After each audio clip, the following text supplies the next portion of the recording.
আমরা এখানে বাংলাদেশে যে অব্যবস্থাপনাপূর্ণ বর্জ্যগুলো আছে সেগুলোকে পোড়ানোর মাধ্যমে আমরা মূলত বিদ্যুৎ উৎপাদন করে দেখাচ্ছি। এখানে যে বর্জ্যগুলো সেগুলোকে কেন্দ্রীভূত করে কোনো একটা চুল্লিতে আমরা যখন পোড়াবো তখন সেখান থেকে যে আলোর শক্তিটা উৎপন্ন হবে সেটাকে একটা সোলার প্যানেলের মাধ্যমে আমরা বিদ্যুৎটাকে উৎপন্ন করি।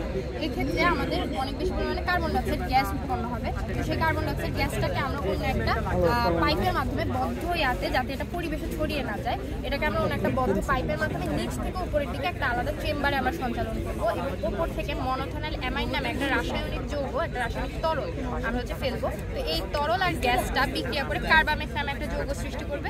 এই কার্বামেটটাকে যখন আবার আমরা অনেক বেশি তাপ দিব তখন এখান থেকে কার্বন ডাইঅক্সাইডটা বিশুদ্ধভাবে বাষ্পীভূত হয়ে আলাদা হবে। তো সেটাকে আমরা যখন সেভ করবো, এবার এটাকে আমরা বিভিন্ন বেভারেজে কিংবা অগ্নি নির্বাপক যন্ত্রে আমরা ব্যবহার করতে পারবো। আবার একই সাথে আমাদের মনোথেনাইল অ্যামাইনটা আলাদা হয়ে থেকে যাবে। তো সেটাকে আমরা সেভ করে আবার পুনরায় এখানে মোটামুটি 2-3 বার আমরা আবার এটাকে ব্যবহার করতে পারবো। এক্ষেত্রে আমাদের কার্বন পিউরিফিকেশনটা অনেক বেশি টেকসই হবে।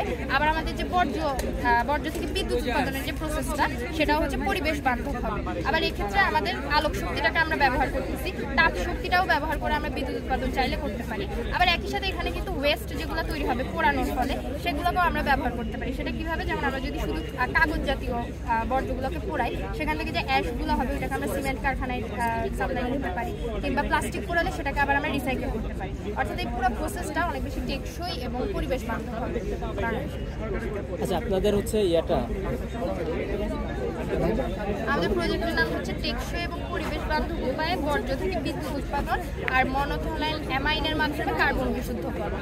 আর আমরা সিলভারগঞ্জ কিন্ডারগার্টেন গার্লস হাই স্কুল থেকে 10ম শ্রেণীর ছাত্রী, আমি সামিন ইফতিসার আর তাজিকা।